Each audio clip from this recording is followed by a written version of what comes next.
অ্যারেস্টের হুমকি দেওয়া হচ্ছে যারা মবের ভিকটিম হচ্ছে। এভাবে রাষ্ট্র চলতে পারে না, এভাবে সরকার চলতে পারে না, সরকারের দায় এড়াতে পারবে না, গণ অধিকার পরিষদের দায় এড়াতে পারবে না।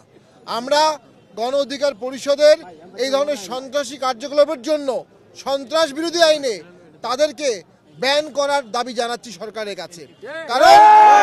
কারণ এই ধরনের জাতীয় পার্টি কখনো কারো অফিসে হামলা করেনি। এর তীব্র নিন্দা জানাচ্ছি। আমরা মনে করি রাষ্ট্রকে এর দায়িত্ব নিতে হবে, সরকারকে এর দায়িত্ব নিতে হবে।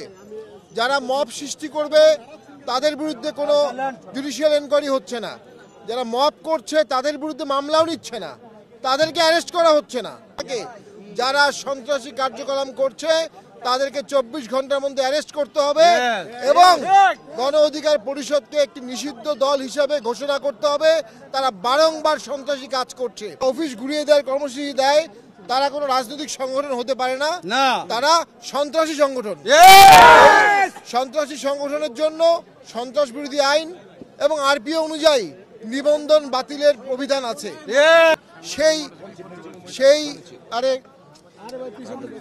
গণ অধিকার পরিষদ সেই আইনের মধ্যে পড়ে গেছে, যে আইনের মধ্যে পড়ার কারণে আমরা সরকারের কাছে দাবি জানাবো, সরকার যদি আইনের শাসক হয়ে থাকে, ন্যায় বিচারের শাসক হয়ে থাকে, সরকার যদি সংবিধানে হাত দিয়ে শপথ নিয়ে থাকে, যারা সন্ত্রাসী কার্যকলাপ করছে তাদেরকে 24 ঘন্টার মধ্যে অ্যারেস্ট করতে হবে এবং গণ অধিকার পরিষদকে একটি নিষিদ্ধ দল হিসাবে ঘোষণা করতে হবে।